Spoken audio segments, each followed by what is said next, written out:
तो कल हमने प्रश्नावली 5.1 उसको पूरा किया था और मुझे आशा है कि लगभग सब सवाल आसान थे, आप सब ने किए होंगे।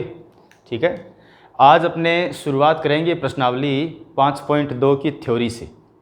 इसमें आप देख रहे हैं, इसकी हेडिंग लिखी गई है सारणिकों के अनुप्रयोग, एप्लीकेशंस ऑफ डिटर्मिनेंट्स।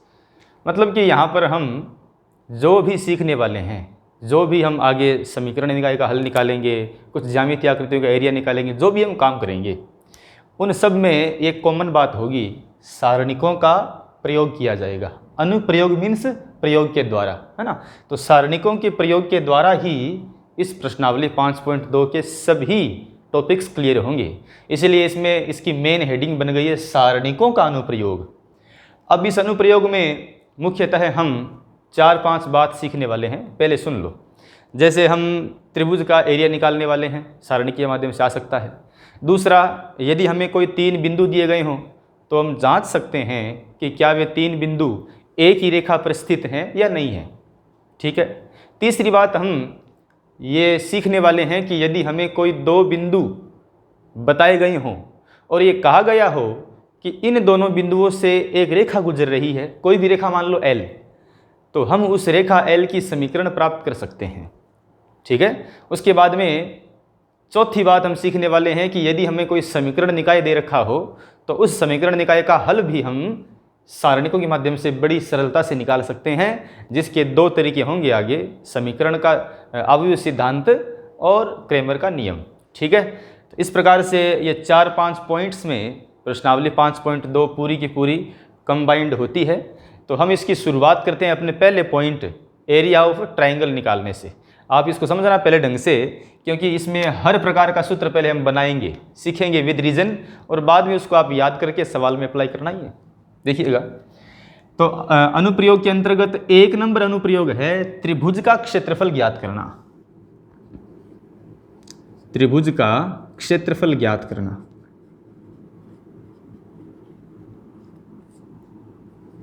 अब त्रिभुज का जो एरिया है उसको निकालने के लिए, हालांकि आपने पहले भी पिछली क्लासों में बहुत से तरीके सीखे हैं, कई प्रकार के सूत्र होते हैं इसके लिए, है ना। Finding the area of triangle,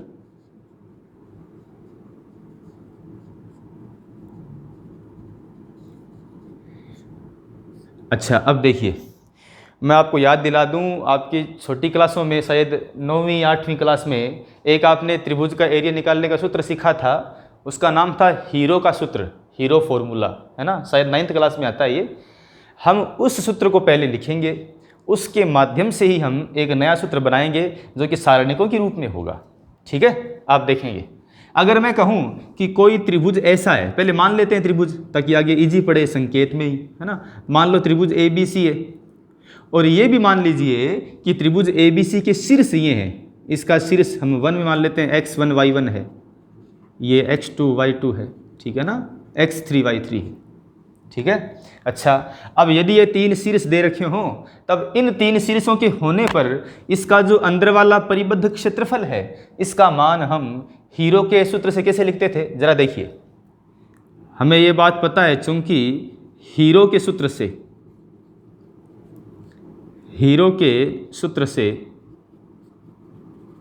त्रिभुज का क्षेत्रफल, हालांकि यहां पर त्रिभुज ABC है, तो मैं लिखूंगा हीरो के सूत्र से त्रिभुज ABC ये का क्षेत्रफल। और अगर मैं त्रिभुज को इस डेल्टा से ही शो करूं, संकेत में मान लो डेल्टा का मतलब एरिया है इसका ही, तो डेल्टा अगर इसका क्षेत्रफल हो तो डेल्टा बराबर, आपने याद किया था सूत्र, ये 1/2, फिर आप लिखते हैं ब्रैकेट में x1, फिर ब्रैकेट में आता है y2 माइनस में y3, है ना, फिर प्लस में x2, आगे आता है y3 माइनस में y1, फिर आता है आगे x3, फिर आता है y1 माइनस में y2। ये हीरो का सूत्र था, छोटी क्लास में आपने ढंग से याद किया था। हम यहाँ पर इस सूत्र के माध्यम से आगे वाला काम करेंगे। ठीक है, अब आगे देखिएगा। अब यदि आप ये देखें तो यहाँ इसी को हम सारणिक के रूप में भी डाल सकते हैं। कैसे, जरा समझो इसको, ये काफ़ी आसान सिद्धांत है और बड़ा इंटरेस्टिंग भी है ये। अगर मैं इसको ऐसे लिखूँ, x1 तो है ही, बिंदु है ही x1 एक प्रकार का।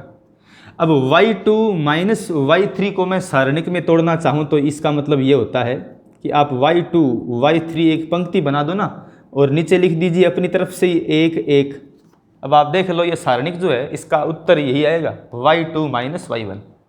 लिखने का तरीका है और कुछ नहीं है ना। अच्छा फिर आगे आता है x2, फिर इसको क्या लिखेंगे हम y3 y1 1 1 है, ठीक है। और इसी प्रकार आगे प्लस में x3 है, यहाँ पर लिखेंगे हम y1 y2 और ये दोनों 1 है। अब ऐसे आपने इसको एक नए रूप में लिख दिया है जानबूझ करके ताकि सारणिक शामिल हो जाए। अच्छा इसको हम एक और रूप में भी लिख पाएंगे। अब कैसे, जरा देखिएगा, ये 1/2 फिर ये बड़ा ब्रैकेट, यहाँ x1 और ये आगे वाला सारणिक सेम ही है y2 y3 1 1। अगर आप देखें तो आगे वाले में मैं क्या करूँगा, आगे वाले सारणिक में मैं इनको उल्टा कर दूंगा, y1 पहले और y3 बाद में। तो इसका फ़र्क क्या पड़ेगा, इसमें फ़र्क पड़ेगा केवल बाहर माइनस का चिन्ह आ जाएगा। आप जानते हैं सारणिक में पंक्तियों को या स्तंभों को आपस में चेंज करने पर क्या आता है, केवल चिन्ह चेंज होता है उसमें, बाकी कोई चेंज होता नहीं है इसमें। तो मैं इसमें अगर ये काम करूँ कि यहाँ पर x2 तो पड़ा ही है और इसको मैं लिख रहा हूँ y1 y3, आगे 1 1 है तो आगे आएगा माइनस का चिन्ह, फिर आगे आता है सारणिक बंद, फिर प्लस में x3 और ये सेम पड़ा ही है y1 y2 और ये है 1 1, ठीक है ना। अब ये क्यों किया, इसका रीज़न है कि अब हमें प्लस माइनस प्लस वाला रूप मिल रहा है जो कि 3x3 सारणिक का प्रसार बनता है लास्ट में, इसलिए हमने इसको इसमें ऐसे जानबूझ किया है इसमें, ठीक है। आगे देखिएगा, अब यदि आप सोचें तो इसको ही, यहाँ डेल्टा चल ही रहा है, इसको ही क्या हम ऐसा लिख पाएंगे क्या, जरा सोचिए। आप सब जानते हैं कि यदि इसमें देखें तो ये एक 3x3 सारणी के प्रसार की तरह काम कर रहा है, जिसमें मान लीजिए x1 x2 x3 मान लीजिए प्रथम पंक्ति है ये, तो हम कह सकते हैं कि प्रथम पंक्ति के एलिमेंट आ रहे हैं ये x1 x2 x3, जिससे प्लस का चिन्ह माइनस का चिन्ह प्लस का चिन्ह इसके स्थानीय चिन्ह होते हैं, सब जानते हैं। अब आगे वाला काम बड़ा आसान है। अगर आप देखें तो x1 की गुणा में क्या होता है, x1 का ही उपसारणिक, इसका मतलब ये है x1 का उपसारणिक। और x1 का क्या होता है उपसारणिक, वो होता है, सब जानते हैं कि x1 की पंक्ति छुपाओ और स्तंभ छुपाओ, तो पंक्ति स्तंभ छुपाने से पीछे बचेगा ये 4 एलिमेंट। यहाँ पर लिख दो, इसी को यहाँ पर लिख रहा हूँ मैं, ये y2 y3 1 1, सब जानते हैं, इसमें सिंपल सी बात है। फिर आगे x2 का ये उपसारणिक है, तो x2 के लिए क्या होगा, x2 की पंक्ति स्तंभ छुपा तो पीछे बच गए ये 4 एलिमेंट। इन 4 के लिए ये जो लास्ट वाले 2 हैं वो तो है ही, मतलब हमने सही किया, गलत नहीं किया है। और ये जो है ना ये 2 y1 1 ये यहाँ पर लिख दीजिए, और फिर जांच लो कि क्या x3 का उपसारणिक जो ये बनता है यही है क्या, यहाँ पर बिल्कुल यही है, इसका मतलब ये प्रसार बिल्कुल सही है, ठीक है। और हमने इसको इस रूप में लिख दिया है, इसमें कोई दिक्कत नहीं है, ठीक है। अच्छा अब यदि आप देखें तो इसको मैं, अच्छा आगे 1/2 भी था भाई, ये मैंने लिखा नहीं, इसमें 1/2 भी चल रहा है, बराबर में है डेल्टा। अब यदि आप देखें तो ये एक रूप बना है, ये इस त्रिभुज के एरिया को शो करेगा, क्योंकि आपने इसको बनाया है इसके एरिया के फॉर्मूला से ही। इसका मतलब ये सूत्र जो है ये एरिया ऑफ ट्रायंगल को शो कर रहा है। और इसको अगर मैं एक और रूप में लिखूं तो भी लिख सकते हैं, क्या दिक्कत है इसमें। यदि मैं इसका मान लो ट्रांसपोज करूं तो 1/2 बार पड़ा ही है, इसका ट्रांसपोज कर दो तो ट्रांसपोज से बनेगा यहाँ पर ये x1 x2 x3, फिर आएगा y1 y2 फिर y3, फिर आगे है 3 बार ये 1, ये भी इसका सूत्र बन सकता है। दोनों बात ठीक, आप जानते हैं कि ट्रांसपोज करने पर मान तो चेंज होता नहीं, सारण में एक ही बात है। तो ये दोनों ही सूत्र जो है सारणिक रूप वाले एरिया ऑफ ट्रायंगल को शो करते हैं। आपको इन दोनों में से कोई एक ढंग से याद करना है और इसके द्वारा सवाल करने हैं, ठीक है। तो ये इसका एक फर्स्ट एप्लीकेशन बन चुका है सारणिक के माध्यम से एरिया ऑफ ट्रायंगल को निकालने का।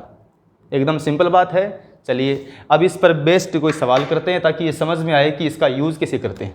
इससे पहले मैं इसमें 1-2 नोट लिखवा दूँ आपको काम के। अगर आप देखें तो इसमें एक नोट लिख सकते हैं हम, क्या आप सब जानते हैं कि सारणिक का जो मान होता है वो प्लस का और माइनस कुछ भी हो सकता है, इसमें केवल संख्या तो मान आता है वो केवल। लेकिन यदि सारणिक का मान माइनस का आया तो यहाँ पर ये एरिया का मान आ रहा है, और एरिया कभी माइनस में होता नहीं है, है ना। इसलिए आप नोट में लिख सकते हैं कि यहाँ जो डेल्टा का मान सारणिक रूप में आ रहा है, यदि वह माइनस का आए तो हमें हमें यहाँ पर एरिया के अंतर्गत उसको जानबूझ करके प्लस का लेना है। ये बात आप अपने शब्दों में लिख सकते हैं, क्योंकि हमें यहाँ पर पता है कि ये जो सूत्र है ना, ये सूत्र अपने आप में केवल एक गणना मात्र है। इसको खुद को नहीं पता कि मैं एरिया हूँ, ये केवल गणना ही तो है। अब हमने इसको सेट किया है एरिया के अंतर्गत। अब ये अगर माइनस का भी आए तो आ सकता है, गलत बात नहीं है कोई, लेकिन हमें क्षेत्रफल के अंतर्गत इसको प्लस का खुद लेना ही है। ठीक है, चलिए इसका एक सवाल करते हैं, बाद में देखते हैं कि इसमें और क्या कर सकते हैं। एक मान लीजिए कोई सवाल में अगर आपसे कहा जाए कि एक त्रिभुज है, मान लो त्रिभुज ABC आपको दिया जाए, ABC है ना, और ABC के बिंदु मान सकते हैं 1,2, फिर यहाँ पर मान लीजिए -3,6 और यहाँ पर मान लीजिए 4,5 है। ये मान लीजिए एक त्रिभुज है जिसके 3 शीर्ष आपको दे रखे हैं, कोई भी कुछ और मान लो, भले एक ही बात है। ठीक है, और आपसे पूछा जाए कि इसका बताओ एरिया क्या होगा, तो बड़ी सिंपल सी बात है कि इसके हल के अंतर्गत हम सबसे पहले डेल्टा बराबर सूत्र जानते हैं 1/2, सूत्र होता है ये x1 y1, इसको लिख रहा हूँ मैं x1 y1 1 है ना, फिर होता है x2 y2 1, फिर होता है x3 y3 अगेन 1। ठीक है, अब यहाँ पर इन तीनों बिंदुओं को रख दो भाई। अब आपकी इच्छा भी है, इसमें कोई दिक्कत नहीं है। अगर आप इसको मानते हैं x2 y2 तो मान लो भले ही, क्योंकि इसमें ऐसा नहीं कि a ही पहले आएगा, ऐसा आवश्यक नहीं है कोई। ठीक है ना, हाँ, क्योंकि वास्तव में अगर आपने इसको x2 y2 माना, इसको x1 y1 माना, तो भी इसमें कोई फर्क पड़ेगा नहीं, क्योंकि आप जानते हैं कि सारणिक में अगर मैंने इस पंक्ति को ऊपर कर दिया, इसको नीचे किया, तो केवल चिन्ह का फर्क पड़ेगा, और वो फर्क आप करने देंगे नहीं, क्योंकि लास्ट में आप करने वाले प्लस का मान ही है। इसलिए अगर आप इसमें से कोई भी x1 y1 मानते हैं तो कोई दिक्कत नहीं है, कैसे मान लो भले, इसमें कोई प्रभाव नहीं पड़ता है इसका। ठीक है, मैं मान रहा हूँ ये 1, ये 2, ये 3, तो यहाँ पर हम कह सकते हैं इस डेल्टा के अंतर्गत डेल्टा बराबर में ये 1/2 है। ठीक है ना, x1 y1 1 2 है, ये 1 2 और आगे 1 पढ़ाइए, फिर आगे है -3 6, आगे 1 है, फिर है 4 5 और आगे 1 है। ठीक है, अब इसका प्रसार कर लेते हैं, देखेंगे आगे। फिर डेल्टा बराबर प्रसार के अंतर्गत 1/2 बाहर है। ठीक है, ब्रैकेट में देखें, पहले एक हम कर रहे हैं प्रसार R1 के अनुदिश, तो 1 के लिए क्या होगा 6 - 5। ठीक है ना, 1 ब्रैकेट में है 6 - 5, फिर आता है स्थानीय चिन्ह माइनस, फिर 2 है, फिर 2 से ब्रैकेट में क्या आएगा, ये आएगा -3 - 4, यहाँ पर आ जाएगा -3 - 4, फिर आता है प्लस का चिन्ह स्थानीय, और यहाँ पर है -15 और प्लस के 24, सॉरी -24। ठीक है ना, यहाँ पर आएगा -15 और -24, ये है। चलिए अब इसको देखें, अब ये बनेगा 1/2 और ब्रैकेट में ये तो हो जाएगा 1 -2 और ये है -7, और यहाँ पर -15 -24 है, इसको आप जोड़ सकते हैं तो ये जाएगा -39। इसको जोड़ने पर होगा ये प्लस 1/2 बाहर है, ये बनेगा प्लस का 14 और -39।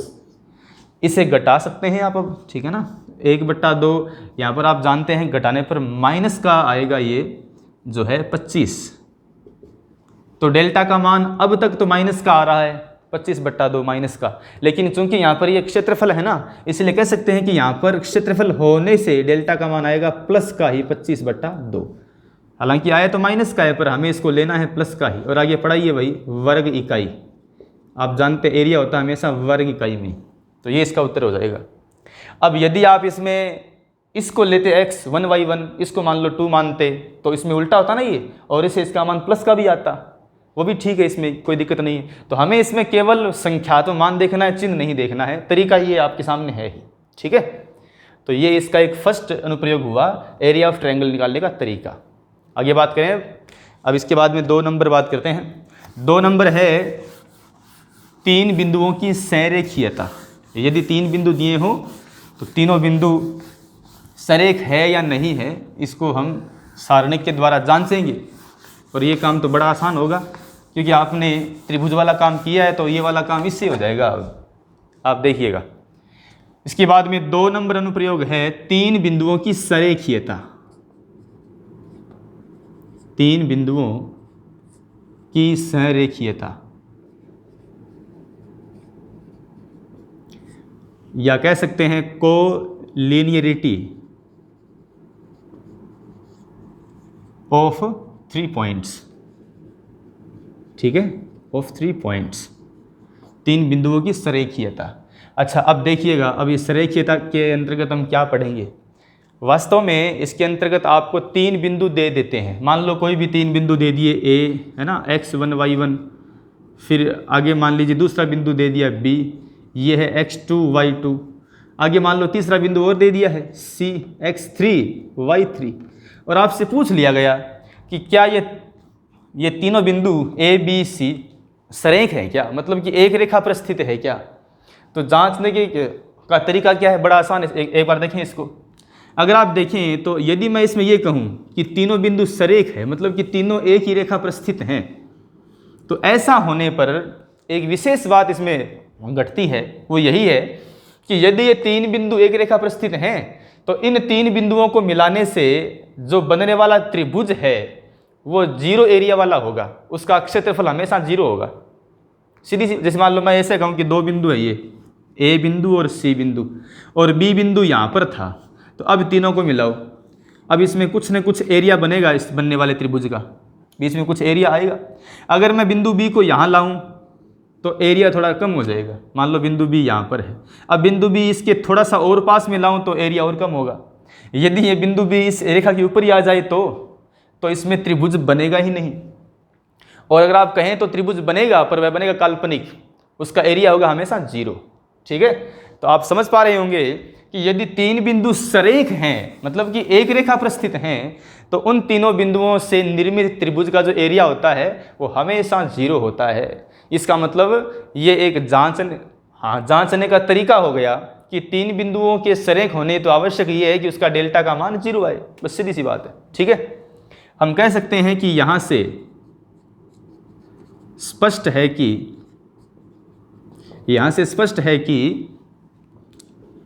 ए बी सी, या कोमा में कह सकते हैं ए कोमा बी कोमा सी एक ही रेखा पर स्थित होने पर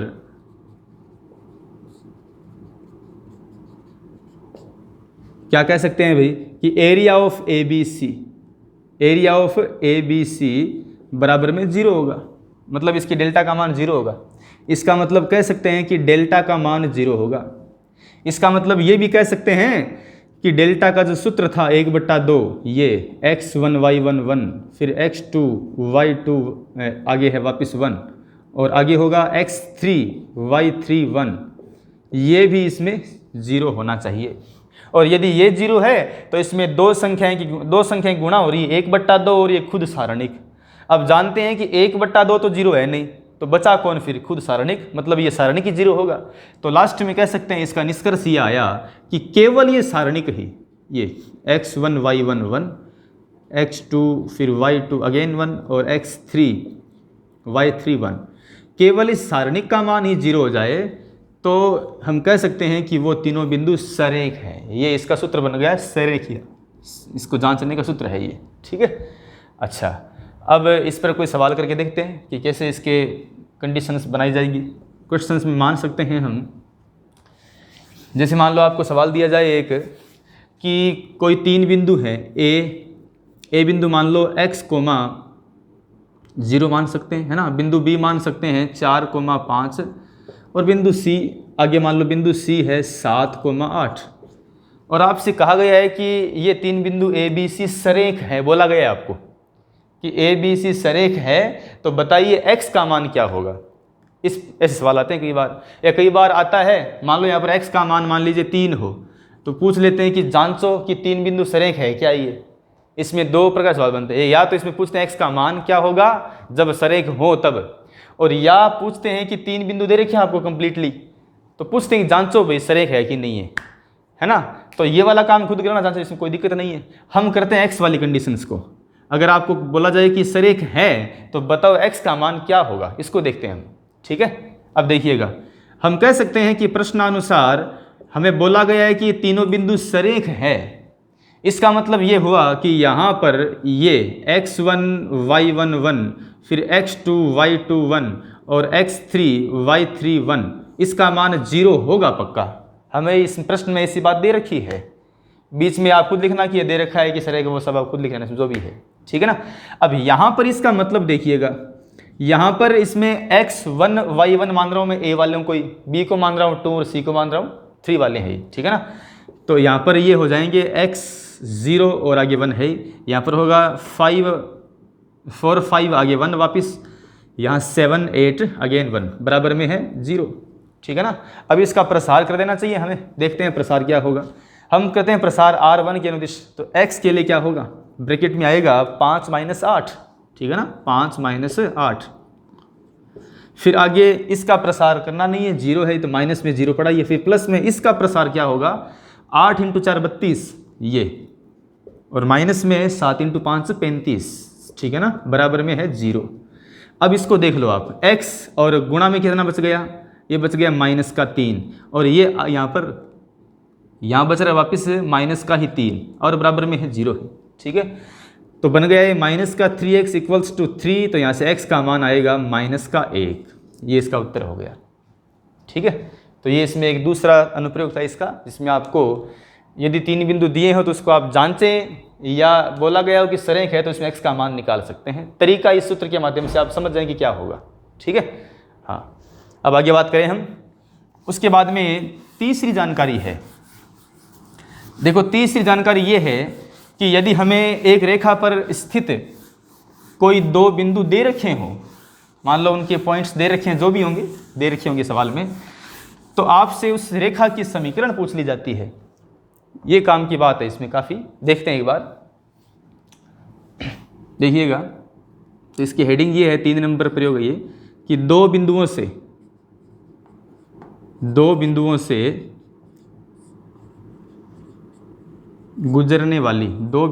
गुजरने वाली रेखा की समीकरण, ठीक है। अगर हमें 2 बिंदु दे रखे हों तो उनसे गुजरने वाली रेखा की समीकरण ज्ञात करने का तरीका हम इसमें सीखेंगे अच्छे से। देखिए, अच्छा मान लो एक रेखा है और मैं मान रहा हूँ रेखा ये L है, ठीक है, संकेत मान लीजिए L रेखा का, और इस पर आपको कोई 2 बिंदु दिख रहे हैं, मान लो बिंदु A है यहाँ, ठीक है, इसका पॉइंट मान सकते हैं x1 y1 है, व्यापक रूप में ही। यहाँ पर मान लीजिए बिंदु B है, x2 y2 है, और आपसे ये पूछ लिया गया कि यदि इन 2 बिंदुओं से ये रेखा L गुजर रही है तो इसकी समीकरण क्या होगी। आपको याद होगा पिछली क्लास मतलब 11th क्लास में भी आपने इस प्रकार की बातें की थी, उसमें सूत्र था, आपको याद होगा ना, 2 बिंदुओं से गुजरने वाली समीकरण होती रेखा की, उसमें आपको ये होता y - y1 बराबर में m और x - x1। यहाँ पर m क्या होता है, m होता है y2 - y1 / x2 - x1, वही तो m इसमें। अब यहाँ पर वो कंडीशन नहीं लगानी है आपको कि m निकाल लिया जाए फिर बिंदुओं को घटा करके, ऐसा कुछ नहीं करना है। यहाँ पर हमें सारणिक का प्रयोग करना होगा। इसका मतलब हमें यहाँ पर एक नए प्रकार से सोचना है, उस रूप में नहीं जाना है। वो तो था केवल ढाल रूप वाला सब, उसमें नहीं जाना, हमें एक नए रूप में सोचना है। क्या कर सकते हैं, अगर आप जानते हैं तो रेखा की समीकरण के लिए समीकरण वास्तव में रेखा के उस गतिशील बिंदु का बिंदुपथ होता है जो उस रेखा के हर बिंदु को संतुष्ट करता है। सीधी सी बात है, इसी को बोलते हैं समीकरण हम। तो अगर हम देखें तो रेखा की समीकरण के लिए हमें सबसे पहले उस रेखा पर एक गतिशील बिंदु मानना पड़ेगा, क्योंकि समीकरण हमेशा गतिशील बिंदु का बिंदुपथ ही होती है। और गतिशील बिंदु क्यों होता है, क्योंकि वास्तव में गतिशील बिंदु में ही हमेशा चर आता है। ये अचर हैं क्योंकि स्थिर बिंदु है तो अचर तो होंगे ही। अगर बिंदु स्थिर हुआ तो उसका तो मान निश्चित है, फिर तो अचर है वो तो। गतिशील बिंदु हमेशा चर को लगता है, इसलिए मैं इसमें एक अन्य बिंदु P जो गतिशील उसको मानना पड़ेगा हमें। उसको मानने के बाद में सवाल उस बिंदु P के द्वारा हो जाएगा, इसका जो हल उससे हो सकता है, ठीक है। तो आप कह सकते हैं आगे कि रेखा की समीकरण बनाने हेतु समीकरण के सिद्धांत के हिसाब से आप इसमें गतिशील बिंदु मानेंगे। मान लीजिए मैं यहाँ पर कोई गतिशील बिंदु मान रहा हूँ P है x, y, और यहाँ पर x y है, 1 2 नहीं है इसमें, क्योंकि वो तो स्थिर के लिए होता है ना, यहाँ पर सिंपल x y होगा, चर है ये। मान सकते हैं कि ये बिंदु P जो है वो गतिशील बिंदु है, और यदि गतिशील बिंदु है तो बस इस गतिशील बिंदु के पदों में ही इसकी समीकरण बना दो, वो इसका हल हो जाएगी, कोई दिक्कत नहीं है। अब बड़ा आसान काम है। अगर आप देखें तो यदि ये गतिशील बिंदु इस रेखा पर स्थित है तो क्या PAB ये तीनों बिंदु सरेख नहीं हो गए क्या? सरेख हो गए, सीधी एक रेखा पर है तीनों बिंदु। ये दो तो पहले थे, ये तीसरा इसकी रेखा पर आ रहा है ये। और यदि तीनों बिंदु सरेख हैं तो यहाँ पर सरेख वाला सिद्धांत लागू हो सकता है, उससे इसका हल आ सकता है। बड़ा आसान काम है, ठीक है ना। हम देख सकते हैं चित्रानुसार, देखिएगा अच्छे से, चित्रानुसार ये बात स्पष्ट ही है क्या कि बिंदु P, A व B एक ही रेखा L पर स्थित हैं, ठीक है ना, एक ही रेखा L पर स्थित है। अतः हम कह सकते हैं सरेखीयता, अतः सरेखीयता के प्रतिबंध से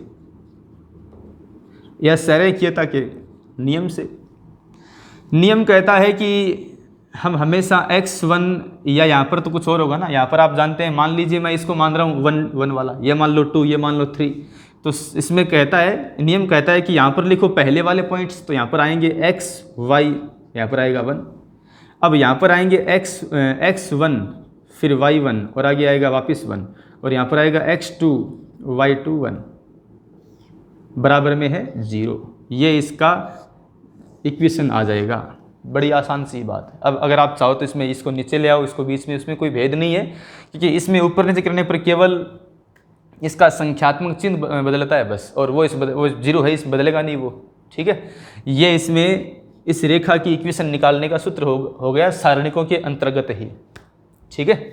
अच्छा, अब इसमें इसका भी सवाल कर लेते हैं, हम देख लेते हैं कि कैसे इसमें सवाल बनते हैं इसके। जैसे मान लो अगर आपको बोला जाए, क्वेश्चन ले रहे हैं हम इसमें, अगर आपको बोला जाए कि दो बिंदु हैं, बिंदु A मान लीजिए 7,8 है ना, बिंदु B मान लीजिए 10,11 है, ये दो बिंदु A और B हैं, और आपसे बोला जाए कि ये दोनों बिंदु जो हैं, इन दोनों बिंदुओं से ही गुजरने वाली एक लाइन है कोई L, और हमें उसकी इक्वेशन पूछी गई है क्या होगी।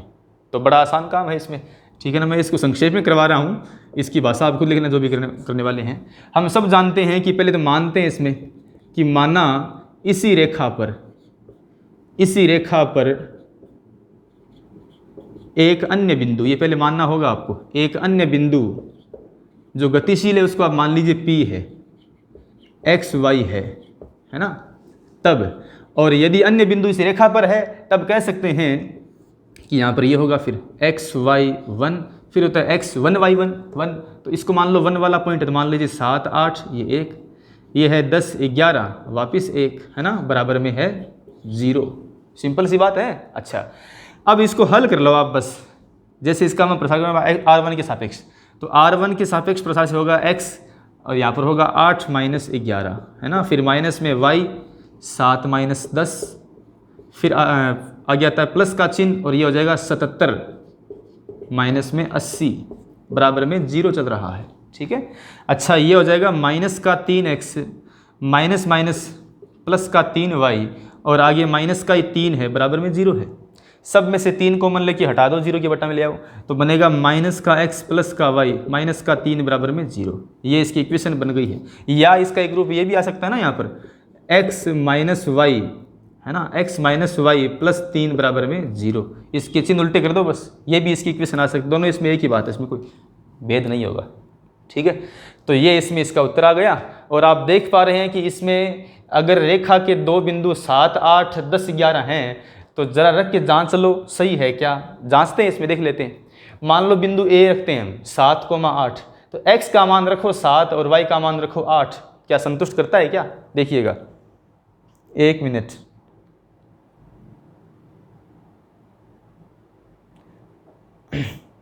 सात 8, इससे तो दिक्कत आएगी भाई इसमें। क्या इसमें कुछ गलती की है क्या हमने? 8 माइनस 11, ठीक है, फिर माइनस का y होता है, ठीक है, और यहाँ पर 7 माइनस 10, माइनस का माइनस माइनस प्लस, ठीक है, 77 माइनस 80, ये भी ठीक है, माइनस का 3x और माइनस माइनस प्लस का 3y और माइनस का ही 3 है, minus x plus y minus 3 बराबर। अच्छा, ये माइनस का 1 होगा भैया, 3 नहीं होगा, 1 होगा इसमें, ये सब में से 3 कॉमन लिया, यहाँ पर आएगा 1, तो यहाँ पर भी 1 आएगा। ये हमने गलती की थी यहाँ पर। अब ज़रा जांचिए, अब सही होगा बिल्कुल। बिंदु A रखो, जांचो, 7 8, तो x का मान 7 और माइनस y का मान 8, तो 7 माइनस 8 माइनस का 1 और प्लस का 1 0 हो रहा है, यहाँ पर भी सेम बात आ रही है। इसी प्रकार 10 11 से भी संतुष्ट हो रहा है, ठीक है ना। तो जांचना चाहिए ताकि हम देखें कि उत्तर सही है कि नहीं है, ठीक है। अब हमने जांचा तो इसमें गलती आ गई, हमारे सामने 3 था वो 1 करना पड़ा हमें, ठीक है। तो ऐसे हमने इसमें आज के इस लेक्चर में सारणिक के अनुप्रयोग के अंतर्गत हमने शुरू वाले 3 प्रयोग सीखे हैं, एरिया ऑफ ट्रायंगल, 3 बिंदुओं की सरेखीयता और उसकी इक्वेशन निकालने का तरीका। अब आगे वाले लेक्चर में हम 2 बात सीखने वाले हैं।